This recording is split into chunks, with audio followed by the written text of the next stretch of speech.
वृंदावन विहारी लाल की जय। राधा रानी की जय। श्री गुरुदेव भगवान की जय। श्री राधे राधे। भक्ति प्रश्नोत्तरी कार्यक्रम प्रारंभ किया जा रहा है। आइए हम भक्ति संबंधित प्रश्नों को श्रवण करें। श्री राधे राधे गुरु जी, आपके श्री चरणों में कोटि कोटि दंडवत प्रणाम। नीतू सखी जी, इनका प्रश्न है, परिवार समाज के बीच में रहकर भक्ति पर पारिवारिक प्रतिकूलता, राग द्वेषना चाहते हुए भी हो ही जाता है। ऐसे में भक्ति को बचाना और पचाना बड़ा मुश्किल लगता है। इस प्रतिकूलता को हटाने के लिए क्या मैं रामचरितमानस का एक चौपाई एक माला नित्य कर सकती हूँ? इससे प्रतिकूलता हट जाएगी क्या? कृपया मार्गदर्शन करें। दैहिक दैविक भौतिक तापा, राम राज नहीं काहू व्यापा। इस चौपाई का पाठ करने से ठीक हो जाएंगे? हाँ बिल्कुल ठीक है, बहुत अच्छा। इसको 108 बार पाठ करना होगा और 108 बार के पाठ ब्रह्म मुहूर्त में करो या कुछ खाने पीने के पहले करो, सुबह सुबह, तो ज़्यादा अच्छा है। और चरित्र जरूर सुनने पड़ते हैं।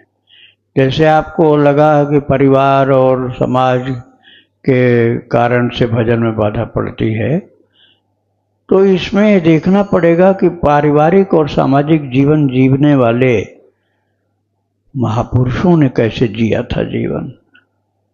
जैसे आप गया प्रसाद जी का चरित्र सुनिए, वो परिवार वाले थे, गृहस्थ थे, एक लड़का एक लड़की थे उनके पास, और परिवार पत्नी भी और बहुत से लोग भी और उनके आसपास रहते थे।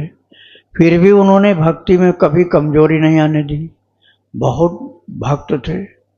और श्री पोद्दार जी महाराज तो एक अद्भुत अनुपम उदाहरण है। उनका भी परिवार था, लेकिन संतों के भी गुरु माने जाते हैं, वो राधा बाबा अपना गुरु मानते हैं उनको।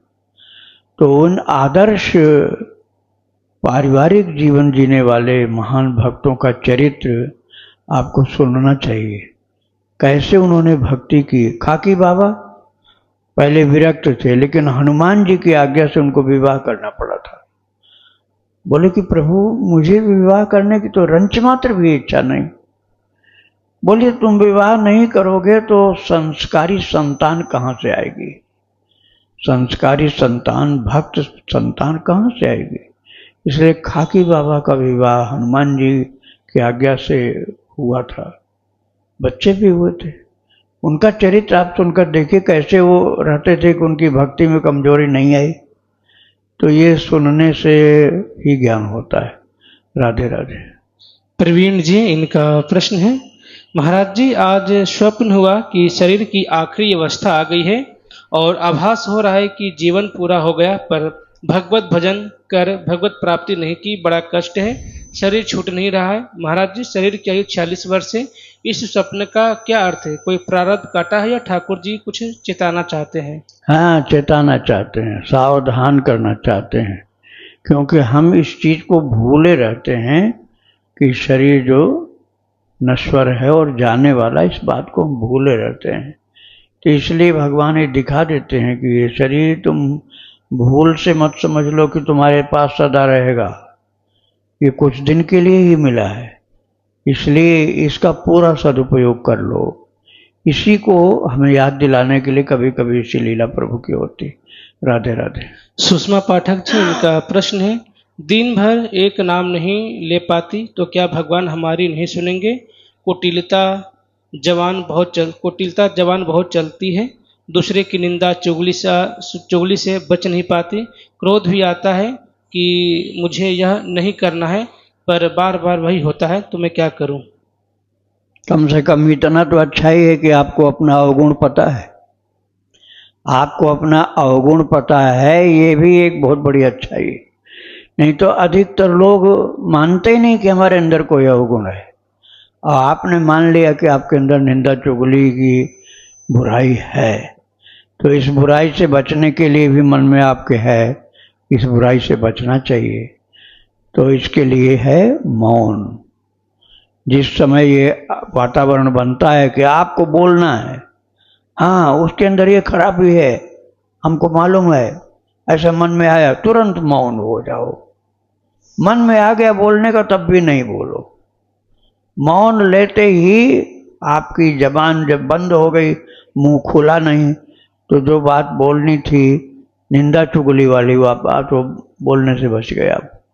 तो ये सावधानी, जैसे आपको मालूम हो गया कि आपने गलती की है, तो इस गलती के निवारण के लिए भी आपको सावधान होना पड़ेगा।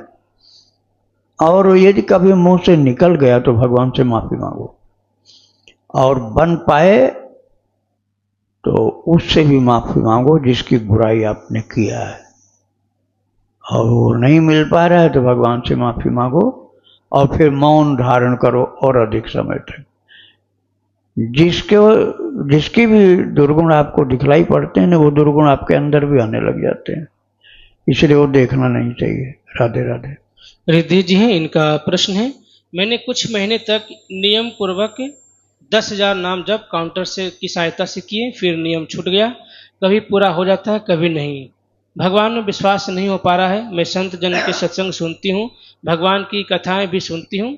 मैं एक व्यक्ति को पसंद करती हूँ और उनसे विवाह करना चाहती हूँ। मैंने अपने घर में बताया तो सब अपशब्द बोलने लगे, कोई मान नहीं रहा, लेकिन मैंने उन्हें अपने पति के रूप में वर्ण कर लिया है और इस जीवन में किसी और से विवाह नहीं कर पाऊंगी। मेरे परिवार वाले सत्संगी नहीं है, सिर्फ धार्मिक है। भगवान से दिन रात कहती हूँ कि मान जाएं और इन्हीं विषयों के द्वंद्व से भगवान में कभी विश्वास बनता है, कहीं बिगड़ता है। संतों से प्रेम है भगवान की कृपा से, लेकिन इस एक बात से मन अशांत रहता है। मैं इस संसार से दुखी हूँ और यहाँ नहीं आना चाहती। अब इन सब के कारण हमने आत्महत्या करने का भी प्रयास किया। मेरी भक्ति निष्ठा बाधित हो रही है। मैं जिसे पसंद करती हूँ उसी से विवाह करना चाहती हूँ और भगवान का भजन करके निकलना चाहती हूँ। कृपया मार्गदर्शन करें। लेकिन अभी विचार आपके आत्महत्या तक पहुंच जाते हैं। आत्महत्या तक पहुंचने का मतलब हुआ कि अभी संयम, सोचना, ये सब गड़बड़ है। आपका संयम नहीं है, सोचना भी आपका सही नहीं है, और वाणी और यहाँ तक कि अपने जीवन को भी नष्ट करना चाहते हैं आप। तो जीवन को नष्ट करना, आत्महत्या करने का क्या मतलब हुआ? क्या मिलेगा उसके बाद? मान लो आत्महत्या आपने कर ही लिया तो क्या मिलेगा उसके बाद? मालूम है क्या मिलेगा? प्रेत योनि। प्रेत योनि मिलेगी। और प्रेत योनि का मतलब हुआ जितने सुख सुविधाएं आज हैं आपके पास वो तो खत्म, और आपको खाने पीने का भी नहीं मिलेगा, कपड़ा भी पहनने को नहीं मिलेगा। वायु रूप शरीर होता है प्रेत का, वायु से, पंचभूत से नहीं बना होता। पंचभूत में से केवल एक वायु ही होता है और इसलिए दिखलाई नहीं पड़ता वो। और कांटे के पेड़ के ऊपर, कांटे के झाड़ के ऊपर रहता वो। गंदा पानी, मल मूत्र का उसको पीने का अधिकार होता है और पानी पीने का अधिकार नहीं होता है। पीड़ा इतनी होती है कि रोता रहता है वो, बहुत रोता रहता है पीड़ा के कारण, और उसका जीवन बड़ा लंबा होता है। ये सब आत्महत्या करने से होता है। आत्महत्या के अलावा दूसरे भी तो उपाय हो सकते हैं। थोड़ा देर के लिए, कुछ समय के लिए उन लोगों से दूर चले जाओ जिनसे झगड़ा हो रहा है। जब वो अपने आप ठंडे पड़ जाएंगे, पछताएंगे, तो थोड़ा और समय के बाद आ जाना। फिर वही कहने लग जाएंगे भाई हम लोग लड़ाई नहीं करेंगे, लेकिन आप भागो नहीं। तो आप दूसरा सहारा लो भागने का, कुछ दिन के लिए, हमेशा के लिए नहीं कर सकते, थोड़े दिन के लिए। तो मरने से तो अच्छा जिंदा तो रहोगे। भागने को आप पलायनवाद कह सकते हो, लेकिन आत्महत्या कौन सी बुद्धिमानी है? वो तो बिल्कुल ही प्रेत बन जाओगे। उससे तो अच्छा थोड़े दिन के लिए स्थानांतरण कर लो, थोड़े दिन के लिए स्थानांतरण कर लो अपना, और बस मन की शांति हो जाएगी उधर इधर दोनों तरफ। तो आत्महत्या का मतलब हुआ कि झगड़ा झंझट ज्यादा ही है आपका, तो उससे भक्ति में तो बाधा बहुत है। इसलिए आप भगवान के ऊपर भरोसा करो और लोगों के ज्यादा चक्कर में नहीं पड़ो। तो भक्ति बढ़ेगी तो शांति मिलेगी। राधे राधे। राजस्थान सिंह गुरु जी, इनका प्रश्न है, गुरुदेव पूज्य राजेंद्र दास जी महाराज ने एक सत्संग में बताया था कि कुंज के 3 भेद है, कुंज, निकुंज और निवृत्त निकुंज। श्यामा श्याम जहाँ अनंत सहचरियों के साथ रास करते हैं वो है कुंज, जहाँ अष्ट सखियों और 16 सहचरियों के साथ एकांतिक विहार करते हैं वो है निकुंज, और जहाँ केवल श्री राधा रानी के साथ विलास करते हैं वो है निवृत्त निकुंज। मेरा तो प्रश्न है कि गुरुदेव, जिनका कांता भाव है या जिनका सिर्फ ठाकुर जी से ही अनन्य भाव है वो किस धाम को जाती हैं? अगर हमें सिर्फ ठाकुर जी ही चाहिए तो क्या हमें प्रभु स्वीकार करेंगे? बहुत अच्छे ढंग से स्वीकार करेंगे, जैसे मीरा जी को स्वीकार किया था। मीरा जी को स्वीकार प्रभु ने जैसे किया ऐसे आपको स्वीकार करेंगे। अर्थात आप भगवान के धाम जाओगे, गोलोक धाम, साकेत धाम, वैकुंठ धाम, ठाकुर जी आपको अपनी प्रिया बनाएंगे तो ले ही जाएंगे। नित्य निकुंज जो जैसे ये वृंदावन धाम है, ये वहाँ की बात है जो आप बता रहे थे। कुंज निकुंज और निवृत्त निकुंज की बात जो है वो भगवान के नित्य वृंदावन लीला की बातें हैं। लेकिन आप कांता भाव से भगवान से जुड़ जाओ, जैसे मीरा जी जुड़ी थी, तो आप भगवत धाम को निश्चित प्राप्त करोगे। इसमें कोई डाउट होने का मतलब ही नहीं है। आप गोलोक धाम की निष्ठा है गोलोक धाम, लक्ष्मी नारायण की पूजा करते हो तो वैकुंठ, राम जी की पूजा करते हो तो साकेत, और हैं सब वही। ऐसा नहीं कि वो 3 धाम है। भक्त की भावना के अनुसार भगवान का वो भाव से निर्मित वो धाम भासता है। ठाकुर जी वही भासते हैं। जब जामवंत ने कुश्ती लड़ा था, किससे? कृष्ण से। जामवंत की कुश्ती हुई थी कृष्ण भगवान से, और कृष्ण ने उठा के पटक दिया। तो जामवंत ने कहा, ऐसा कोई मनुष्य नहीं हो सकता जो मुझको उठा के पटक दे, तुम कौन हो, सच बताओ।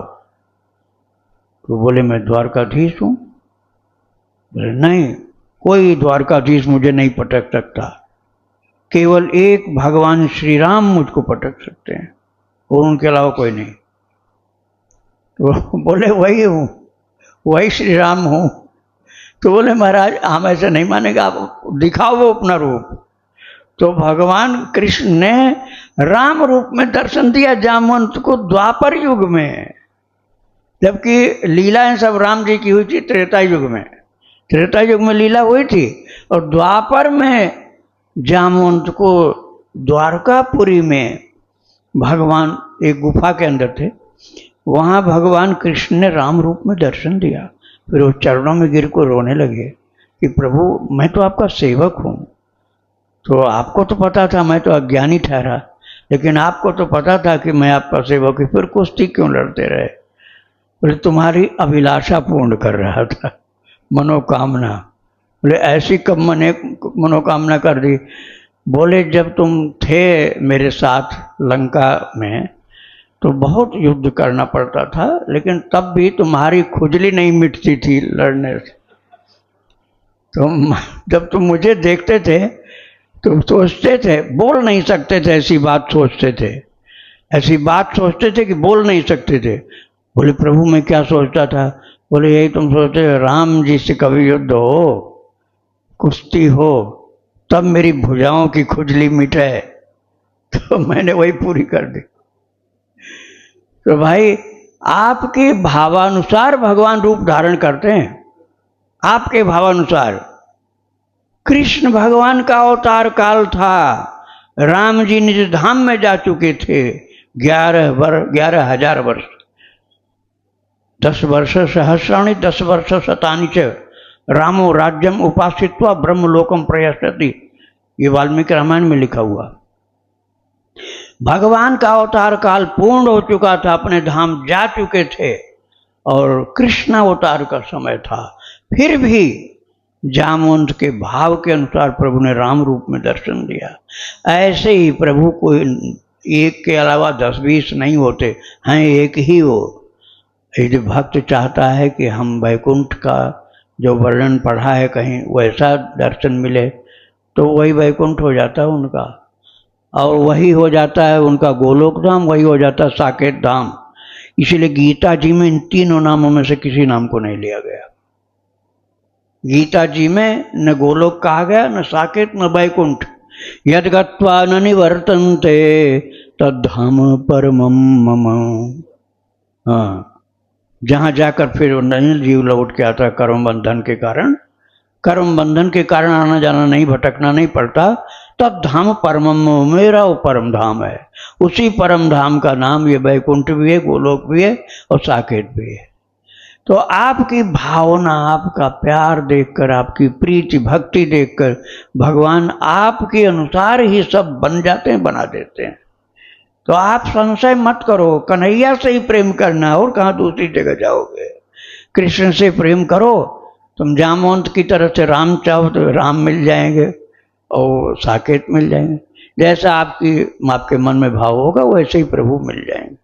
राधे राधे। रेखा जी है, इनका प्रश्न है, गुरुदेव मैं यह जानना चाहती हूँ कि अपने घर के थोड़ी दूर पर यदि भागवत कथा चल रही है तो वहाँ सुनने के लिए हमें जाना चाहिए या घर पर बैठकर नाम जप ही करना चाहिए? दोनों में क्या सर्वश्रेष्ठ है? देखो, एक दिन कथा में जाओ, ठीक है, समापन के दिन नहीं। पहले दिन जाओ या दूसरे दिन जाओ और वहाँ देखो कि आपको बैठकर सुनने में बहुत आनंद आता है कि नहीं आता है। बहुत आनंद आता है तो वहाँ रोजाना जाओ, कम से कम 7 दिन आनंद ले लो। और आपको वहाँ बाधा लगती है कोई कारण की, भजन में विक्षेप होता है, एकाग्रता में कोई वहाँ कोई कारण है जिससे आपके भजन में बाधा है, तो फिर उस दिन प्रणाम करके आ जाओ, फिर मत जाओ। एक दिन चले जाओ, एक दिन तो जरूरी है। और उसके बाद आपको बहुत अच्छा लगता है, आनंद आता है भक्ति का, तो जरूर जाना चाहिए। श्री राधे राधे। इनका दूसरा प्रश्न है, हमारे पड़ोस में हमेशा कुछ न कुछ पूजा पाठ होता रहता है, जैसे सत्यनारायण जी की कथा या देवी के भजन, पर मैं वहां जाती नहीं हूं और घर में बैठकर भगवान का नाम जप और भगवान का भजन ही करती हूं, सत्संग भी सुनती हूं। तो क्या मैं यह गलत कर रही हूं? क्या मुझे वहां जाना चाहिए? नहीं, गलत नहीं है। आपको वहां जाना हो, जैसे देवी का भजन हो रहा है, आप प्रणाम कर लो, उसके बाद घर में आके भजन करो।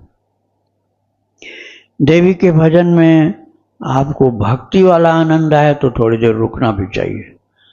अब वहाँ भक्ति वाली बात नहीं है तो फिर नहीं रुकना चाहिए, केवल प्रणाम करके आ जाना चाहिए।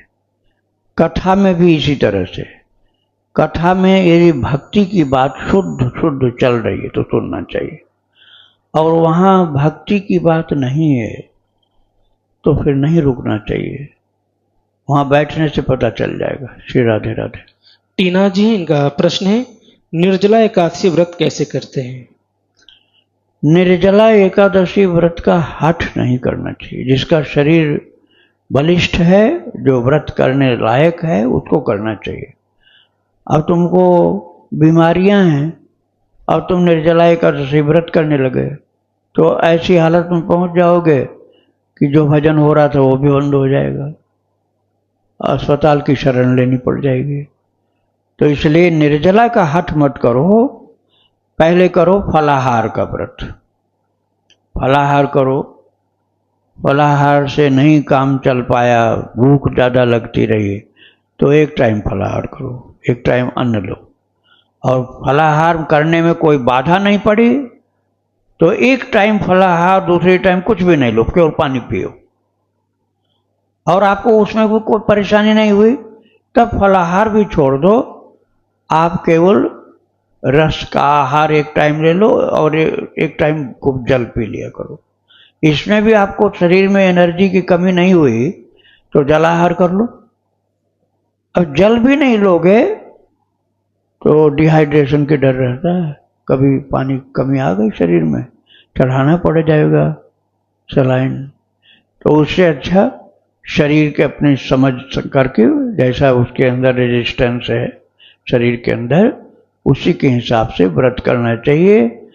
भगवान ने 17वें अध्याय में गीता जी में कहा इस विषय में, कर्षयन्तः शरीरस्थं भूतग्रामं चेतसः माम चैवांतः शरीरस्थम तान विद्यासुर निश्चयान। भगवान ने कहा जो अपने शरीर को बहुत ज़्यादा कष्ट देते हैं, भजन तो कम करते हैं, कष्ट ज़्यादा देते हैं अपने शरीर को, उनकी वो उपासना सात्विक नहीं होती। उससे मुझको भी दुख होता है और उनके भी जीवात्मा को दुख होता है। तो ऐसी कठिन कष्टदायी साधना नहीं करनी चाहिए कि ठाकुर जी को भी कष्ट हो। श्री राधे राधे। बस्ती सिंह गुरु जी, इनका प्रश्न है, जो श्री अवध धाम के समीप ही है, गुरुदेव मैं बस्ती जनपद का निवासी हूँ जो श्री अवध धाम के समीप ही है, और इस कारण भगवान श्री राम और भगवती श्री सीता जी के श्री चरणों में प्रभु कृपा से मुझे अनुराग है। आपसे अत्यंत विनम्र आग्रह है कि कृपया मुझे कुछ ऐसा बताने की कृपा करें जिससे जगत जननी माता श्री सीता जी के चरणों में मेरा दृढ़ प्रेम दृढ़ता हो जाए और मुझे उनकी कृपा प्राप्त हो। मैं आपका सदैव आभारी रहूँगा। श्री राधे राधे। बहुत अच्छी बात है। सीताराम नाम का आप जप किया करिए बड़े आदर के साथ, तुलसी की माला पर सीताराम सीताराम सीताराम। आप चाहो तो श्री और जोड़ सकते हो, श्री सीताराम श्री सीताराम श्री सीताराम, और यही जप करिए। और ये सत्संग तो सुनिए आप, लेकिन ग्रंथ का पाठ यदि करना है तो रामचरितमानस का पाठ करो। श्रवण तो भगवान के भक्तों के, भगवान के और सत्संग के, प्रश्नोत्तरी के सब कल्याणकारी, लेकिन ग्रंथ यदि आपको पाठ करना है तो रामचरितमानस का पाठ करो और श्री सीताराम श्री सीताराम श्री सीताराम जप करो। और सरयू मैया का जल अपने पास रखो।